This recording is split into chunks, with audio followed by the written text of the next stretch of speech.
Abençoados com todas as sortes de bênçãos.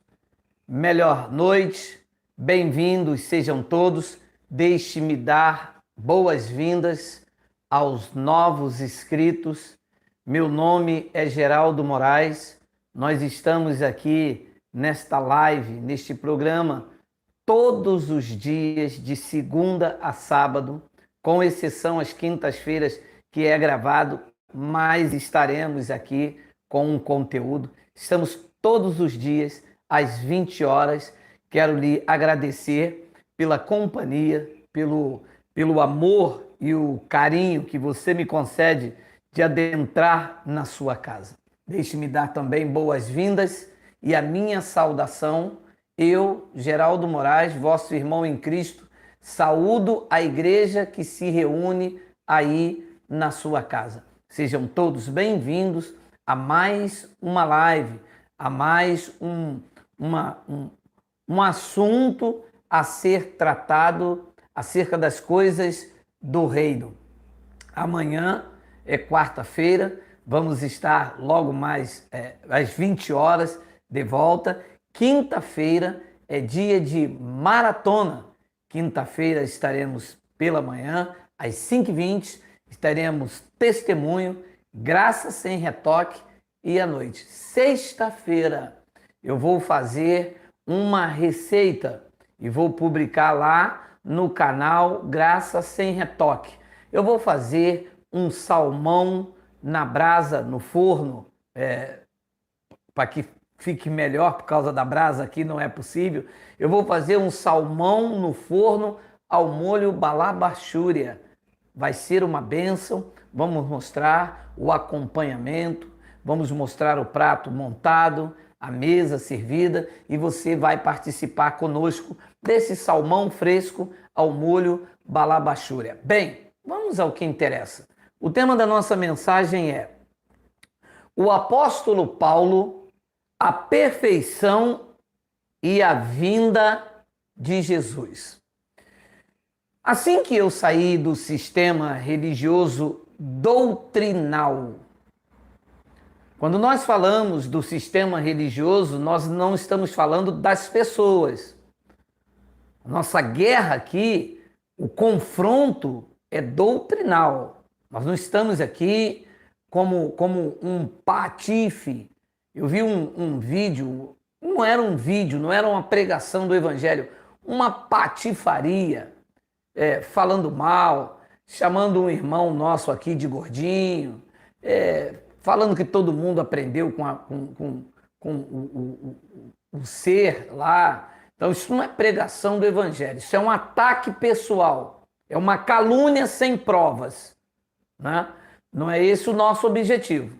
O nosso objetivo é confronto doutrinal.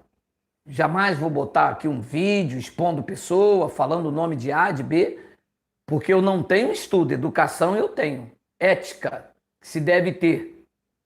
Então, quando eu saí do sistema religioso doutrinal, quando eu saí das cerimônias, do paganismo, quando eu saí daqueles rituais, fazendo pão, suco, debaixo de autoridade apostólica, jejum, pagar o preço, pagando um pedágio alienado. Quando eu saí de tudo isto, começaram a me mostrar uma idolatria paulina. E as pessoas diziam, se não falou como Paulo, não é graça. Não, mano, porque Paulo não falou isto. Não, porque nós somos imitadores de Paulo. Durante bom tempo da minha caminhada, logo no início, se você for ver os vídeos mais antigos, e nós deixamos lá para que as pessoas percebam a nossa evolução, isto faz parte. O soberbo, ele retira os vídeos. Eu deixo e permaneço para que eu mesmo veja a minha evolução, né? Ainda que o homem exterior se corrompa, o interior, contudo, se renova de dia em dia. Quem me conhecia há 5 anos atrás na pregação do Evangelho, consegue perceber que eu avancei pelo menos 1 grau. Para mim, já é satisfatório saber que eu evoluí, que eu cresci, que eu avancei. Então, havia, pelo menos na minha vida, e eu acredito que ainda há muitas pessoas, numa idolatria de Paulo. Dizia, não, tem que ser como Paulo falou. Não, não, não, não, Jesus não pode voltar, porque Paulo não falou que Jesus ia voltar. Não, não, não, não, não, Paulo não tem. Você sabe essa idolatria. E isto, além de não ser benéfico, isto não faz com que a pessoa avance no conhecimento. Deixe-me declarar com todas as letras. Paulo não alcançou a perfeição. Paulo desejava alcançar o que nós alcançamos hoje. Não foi para os seus dias. Paulo deixou um legado. Paulo deixou o fundamento. Ele disse com os seus lábios, escrevendo aos Coríntios, eu, como sábio, prudente construtor, coloquei o fundamento. Agora vem outro e edifica. Então, a base colocada por Paulo não atingiu o ápice da construção. Ele foi, como prudente construtor, aquele que colocou as bases, os alicerces. Então, Paulo não viveu a perfeição. Esta perfeição de Paulo só viria ou só aconteceria com a vinda de Jesus. Nós, que já passamos do evento, estamos pós-vinda do Senhor, nós sim temos hoje a plenitude. Nós sim estamos vivendo o ápice da revelação. Nós que já passamos daquilo que Paulo aguardava, que os irmãos da primeira era cristã, que os irmãos da formação da igreja no primeiro século cristão tanto almejavam, nós conquistamos. Nós, melhor dizendo, nós estamos vivendo. Mas vamos analisar as frases de Paulo. Filipenses capítulo 3, versículo 13, já expliquei que a minha Bíblia aqui do software, ela pula um versículo. Estou tentando acertar. É preciso dizer isso sempre para aqueles que estão novos e dizem assim, pula um versículo, na minha está errado. Por favor, atenha-se ao conteúdo e aperceba do que eu estou explicando, tá bom? Haja visto que a ordem do fator não altera o produto. Filipenses capítulo 3, versículo de número 13, Bíblia Viva, tradução da Bíblia Viva. Paulo escrevendo aos Filipenses, não pretendo dizer que eu seja perfeito. Até agora, disse Paulo aos igreja de Filipos, até agora ainda não aprendi tudo quanto devia, mas continuo trabalhando para aquele dia, quando finalmente eu serei tudo aquilo para que Cristo me salvou e Ele quer que eu seja. Então, nos dias de Paulo, na construção da igreja e no desenvolvimento do evangelho naqueles dias, no fundamento, na colocação da base do evangelho, aquilo que eu enxergo do lado de cá, na plenitude, na maturidade do evangelho, no Cristo formado em nós, na segurança da sotéria, na plenitude daquilo que é perfeito, eu vejo que o que Paulo vivia era apenas o começo, ele não vivia o ápice da revelação. Paulo estava vivendo numa era ainda primitiva. Havia um caminho, como ele disse aos Coríntios, ainda muito mais excelente. Paulo disse aos irmãos, olha, vocês busquem com zelo os melhores dons e eu vos mostrarei um caminho muito mais excelente, um caminho até então desconhecido. desconhecido aos gentios, e que Paulo parece dizer que não conhecia ainda totalmente, mas ansiava, trabalhava, buscava este caminho também perfeito. Olha as palavras, não pretendo dizer que eu seja perfeito. Até agora, ainda não aprendi tudo quanto devia, mas continuo trabalhando para aquele dia. Aquele dia em que Paulo aponta aqui no texto era o dia conhecido pelos judeus como o dia da vingança, o dia do Senhor, chamado pelas pessoas hoje nas igrejas como o dia da volta de Jesus. Era este dia que Paulo apontava e ele dizia: quando finalmente a perfeição estaria ali, na vinda, quando Paulo, se estivesse vivo, como ele declarou aos Filipenses, depois nós, os que estivermos vivos. Claro que é de notória conhecimento, a amplitude do conhecimento está aceitável pela tradição cristã, que Paulo foi decapitado, ele não viu este dia em que ele então teria, finalmente, seria tudo aquilo. Depois ele diz então no versículo de número 14, não, caros irmãos, não sou ainda tudo quanto deveria ser, porém, estou concentrando todas as minhas energias para insistir nesta única coisa, esquecendo o passado e aguardando esperançoso aquilo que está à frente. Então, esta era a expectativa de Paulo, um caminho perfeito, a perfeição que viria com a vinda, aonde eles alcançaria a plenitude, aonde os irmãos que dormiam, esta era a condição espiritual de quem vivia antes da vinda do Senhor. Eles ficavam na morte adiana, retido, aguardando. E todos os irmãos que viviam ali na primeira era cristã estavam sobre esta expectativa. E ele diz então no versículo 15, esforço-me para chegar ao fim da corrida e receber o prêmio para o qual Deus está nos chamando no céu. Deixa eu pegar aqui o meu livro.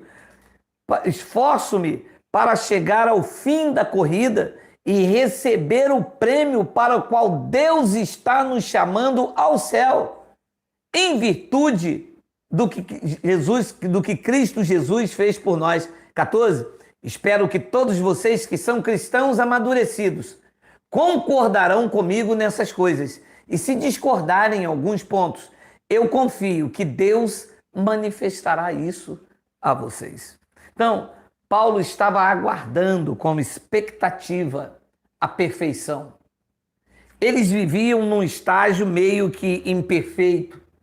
Eles não conheciam ainda, eles não viviam a plenitude ainda.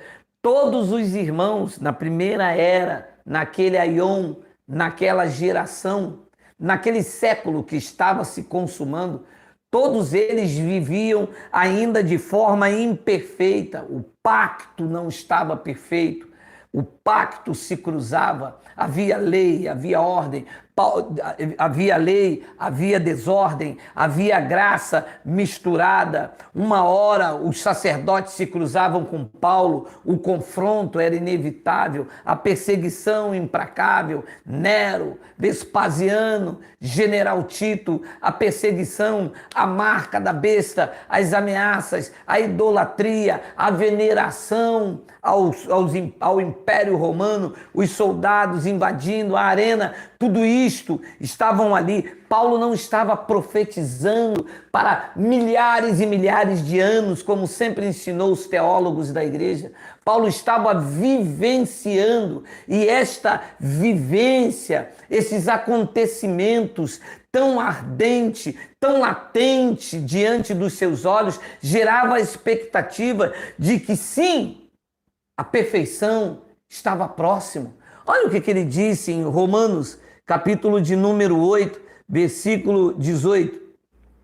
Deixa eu botar aqui, vai subir aqui a estes versículos, eles vão ficar maiores aqui, mas eu diminuí para a revista e atualizada.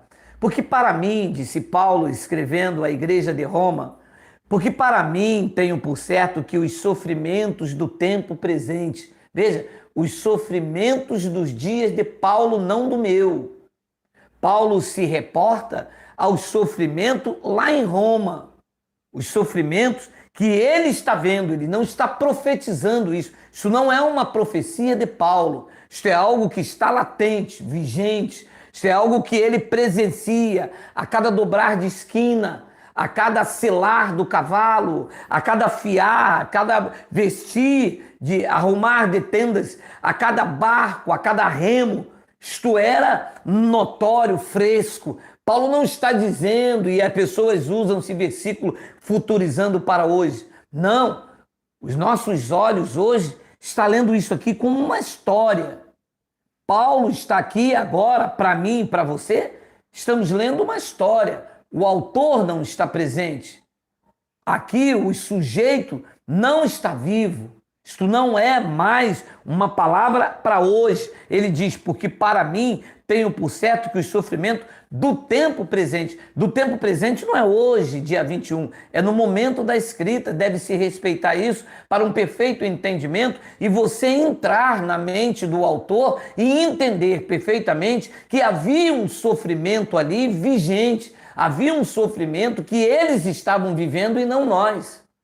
E ele diz, porque para mim tenho por certo que os sofrimentos do tempo presente não podem ser comparados com a glória a ser revelada em nós. Nós quem? Em Paulo e os seus ouvintes lá em Roma. Então, eles estavam debaixo dessa ardente expectativa de que uma glória maior do que eles estavam vivendo seria revelada. E esta glória seria incomparável. Paulo atenta para o dia do Senhor, que infelizmente, como sabemos, Paulo não viu. Então, claro, não viu, mas participou, não viu em vida. Versículo de número 19. A ardente expectativa da criação aguarda. De qual criação?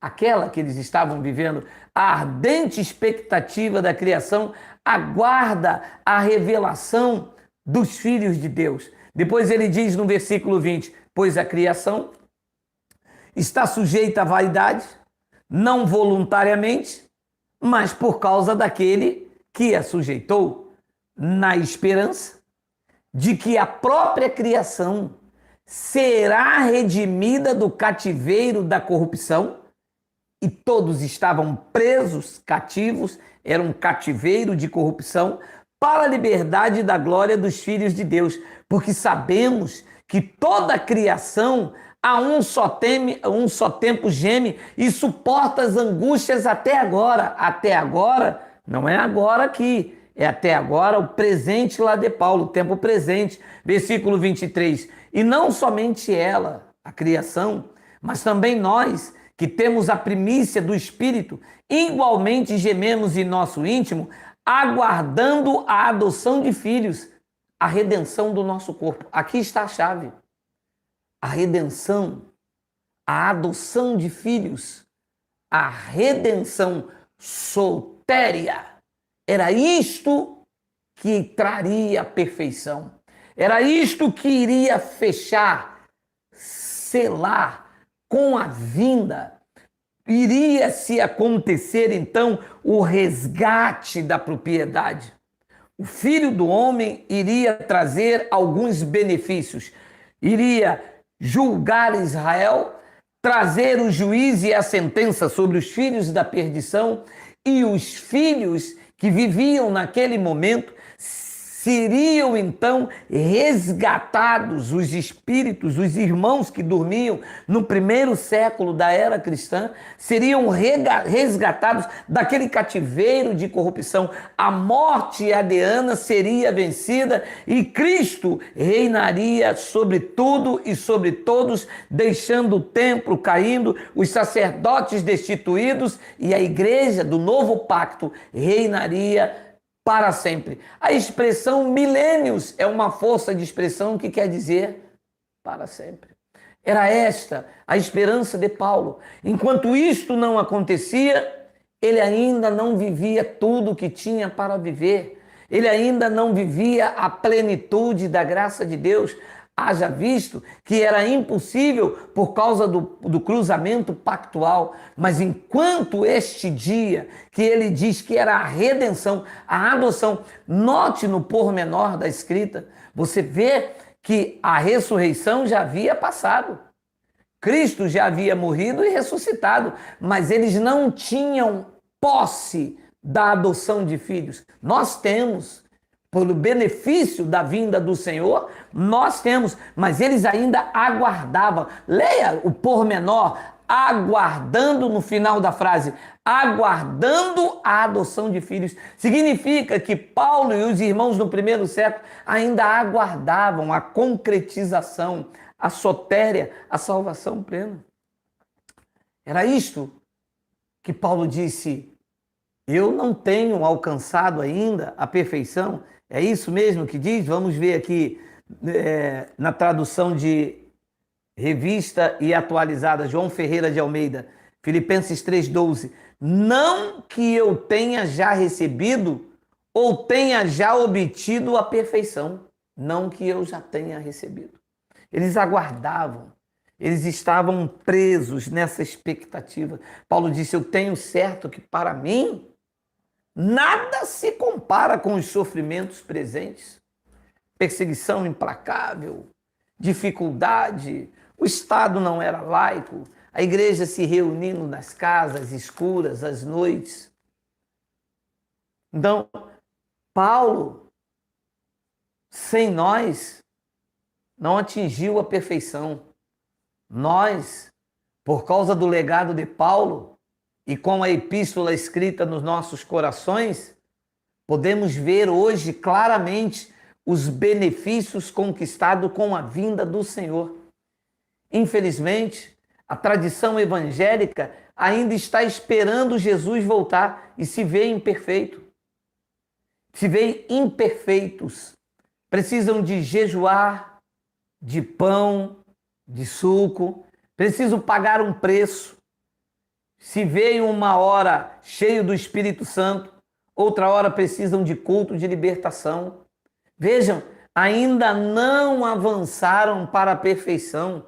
Se veem pecadores, precisam praticar rituais, têm medo da lua cheia, do boi da cara preta, do coisa preta, do cururu, tem medo do boi na beira do rio, boi da cara preta, tem medo de tudo isto porque não avançaram, estão presos ainda numa era primitiva. Leem a Bíblia como se eles estivessem sendo escritos para eles hoje e não avançam, não sabem que se ficarem presos ao contexto cultural de Paulo, não avançam para a perfeição.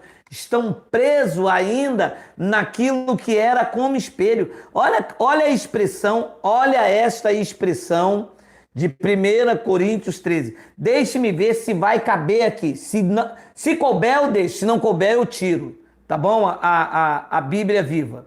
Tá bom? Olha só. Tá dando para ver aí? Tá dando para ver essa expressão? Tá? Vamos ler. 1 Coríntios 13, 8. Todos os dons e poderes especiais que vêm de Deus terminarão um dia. Vamos ler. Porém, o amor continuará para sempre. Ora, isso não tem como ser no espaço sideral e nem no céu, porque se no céu tem amor, então você vê que era um evento pós-vinda. Todos os dons e poderes especiais que vêm de Deus terminarão um dia. Porém, o amor continuará para sempre. Olha, algum dia a profecia, o falar em línguas desconhecidas, que eram idiomas, e a sabedoria espiritual, os dons, disse Paulo aos Coríntios, desaparecerão. Vamos continuar lendo. Não avisei que tinha um negócio aí, um truque para vocês, não? Não, né? Porquanto, agora, disse Paulo, no momento da escrita, não é agora, hoje, aqui, 16 de março de 2021. Isso não foi escrito hoje. Agora não é hoje. Agora já se passou quase 1000 e poucos anos. Porquanto agora sabemos muito pouco, mesmo com nossos dons especiais, e a pregação dos mais dotados é ainda muito imperfeita. Tudo o que eles viveram antes de 70 ainda não era a perfeição que nós temos hoje com Cristo em nós e a graça estabelecida. Você entende? O que se rejeita aí fora, o que se ignora aí fora. Você entende como que as pessoas estão deixando de viver com a sua família, de viver a sua vida, de trabalhar, de se manter, de viver saudável? Você entende quantas pessoas estão destruindo a sua família por causa desta maldita religião? Desse eu sou profeta, eu não sou. Mas ele disse, eu tenho que voltar. Todos os dons e poderes especiais que vêm de Deus terminarão um dia. Terminarão ou não terminarão? Terminou. Porém, o amor continuará para sempre. Algum dia a profecia, o falar em línguas desconhecidas, repito, que era outros idiomas, e a sabedoria especial, os dons desaparecerão. Acabou. Versículo de número 9. Porquanto agora, no momento da escrita, sabemos muito pouco, mesmo com nossos dons especiais, e a pregação do mais dotado, do maior pregador nos dias de Paulo, é ainda, disse ele com a sua própria boca, muito imperfeita. Eles não tinham alcançado o ápice, o nível, eles não poderiam falar como nós falamos hoje. Cristo não é mais a esperança da glória, porque esperar aquilo que eu já tenho não é esperança. Eu tenho a convicção de que Ele está em mim, está na tua vida. Você percebe? Diga ui! Ui. Acabou não. Olha o 10. Entretanto, quando tivemos sido feitos completos, quando?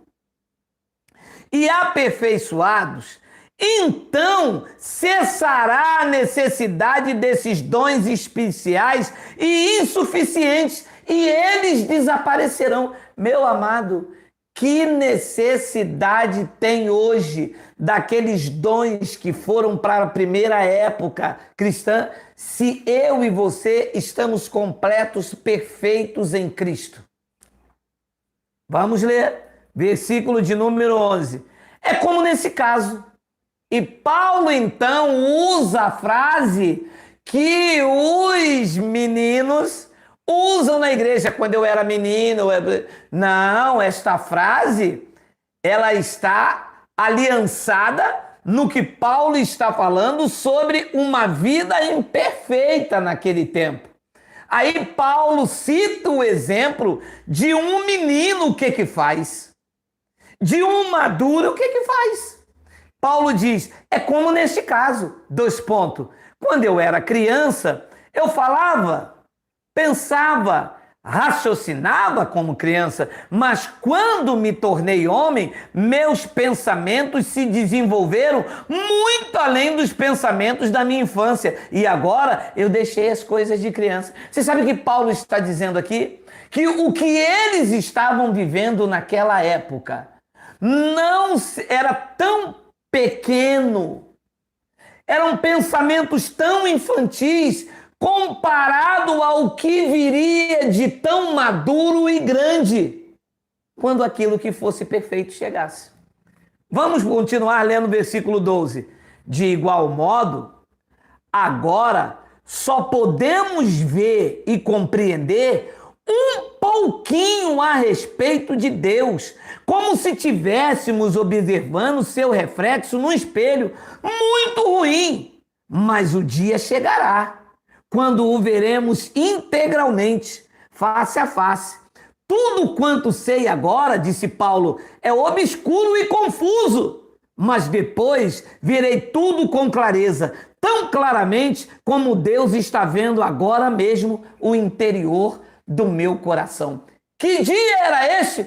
Paulo disse, quando chegar a adoção de filhos, quando chegar a redenção do nosso corpo. E isto aconteceu quando o templo caiu. Os sacerdotes foram destituídos. A morte foi vencida. Não foi a morte física, biológica.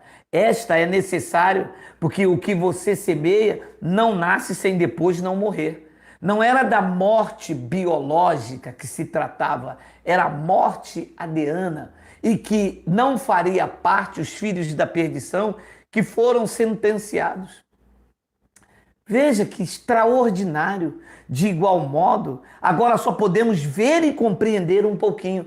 Nos dias de Paulo, o que ele via, o que ele sentia, era pouco, era como meninos. Eles não eram maduros, eles não tinham a perfeição. Havia ainda um caminho mais excelente e nós já andamos nele. Eu tenho dito uma frase em minhas mensagens e eu vou colocá-la aqui. Estará em melhor sintonia com o Pai quem está no vínculo do amor. O amor é o vínculo da perfeição. Paulo disse ali na frase que eu li, o amor sim, este continuará para sempre. E versículo de número 13, há 3 coisas que perduram: a fé, a esperança e o amor. Mas o maior desta é o amor. Então, os 2 desapareceriam, cessariam. E o que é que perduraria? Ficaria para sempre. Se fosse para acabar com a humanidade, não existia fé, nem esperança, nem amor.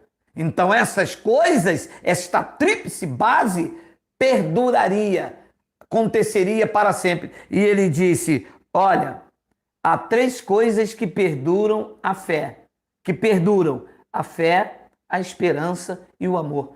Mas o maior dessa é o amor. Bom, aquele que é perfeito veio, trouxe a perfeição, passou-se os céus e a terra, o novo pacto de melhores e superiores promessa foi concretizado. A profecia de Mateus capítulo 24, no seu sermão escatológico, se cumpriu. A reunião da primeira igreja, como Paulo disse aos Tessalonicenses, a nossa reunião com ele aconteceu. O que ele disse em Coríntios, dizendo que eles teriam os corpos transformados, e os literais futuristas pensam que iria transformar este corpo, igual o super-homem tem, igual o homem de ferro transforma, ele vai ali, dá uma volta, vem com um corpo de ferro, ou igual o super-homem entra ali e tira uma roupa, o Clark Kent, e já vem com uma roupa voando. Não. Alô, desperta, aprenda, seja humilde, se renda à escatologia e essas frases maravilhosas, colocando ela dentro dos contextos do dia de Paulo. A transformação do corpo não tem nada a ver com coisas físicas, eram espirituais. E de 70 DC, todos nós já temos os nossos corpos transformados. Nós, quando morremos, não dormimos mais, como diz os crentes. O meu irmão dorme no Senhor. O espírito não dorme. A carne também acaba no túmulo, já era. Quer fazer alguma coisa pelo seu irmão, pelo seu pai, pela sua mãe, pelo seu filho, pelo seu tio? Quer fazer alguma coisa por mim? Faça em vida. Faça sempre com amor, que é o vínculo da perfeição. Hoje, nós temos a condição de estar anos-luz na frente de Paulo, que vivia dentro daquele território ali, esperando aquele que era perfeito vir e restaurar trazer aquilo que eles tanto aguardavam. Paulo disse, ardente expectativa. A glória a ser revelada em nós. Esta glória já está manifestada na tua vida. Tu estás perfeito em Cristo. Viva a sua vida em amor, no temor do Pai, sabendo perfeitamente que com o Pai dos Espíritos não se brincam. Nós que já atingimos a maturidade, que sabemos o que é ser igreja. Ser igreja não tem nada a ver com um palco armado e um homem gritando, se mandando na minha forma de vestir, dizendo que ele me representa diante de Deus, que eu estou debaixo da cobertura dele, obrigando-me a estar onde não quero. Não, ser igreja é ter esta consciência de que alcançamos a perfeição, Cristo, que estamos vivendo na graça estabelecida, sem o cruzamento pactual. E estamos a cada dia nos desvencilhando do engano religioso, nos livrando da tosquia, dos homens maus e perversos, que insistem a usar o nome de Deus para se enriquecer ilicitamente com aquilo que o nosso Pai nos deu, para que nós possamos desfrutar, usufruir através do nosso trabalho, sustentar a nossa família, e eles querem nos trazer para a cerimônia judaica, nos colocar debaixo do judaísmo, nos colocar uma mordaça, nos colocar um cabresto, governar a nossa vida física, destruindo as nossas emoções. Só que o evangelho está sendo pregado, e a cada dia ele cresce, e alcança, e liberta, e transforma a mente, a forma de ver o evangelho. Olhando para essas escritas hoje, eu vejo quanto aqueles irmãos viviam de uma forma muito arcaica, de uma forma muito sofrida. Eu vejo como eles ainda eram muitos meninos, e Paulo fez esta comparação. Eu vejo como eles ainda precisavam aprender muito acerca de Cristo. Eu vejo como eles ainda ansiavam por andar ainda no caminho mais excelente. Nós, nesta geração, somos privilegiados. É bem verdade que a revelação não se prende com o tempo.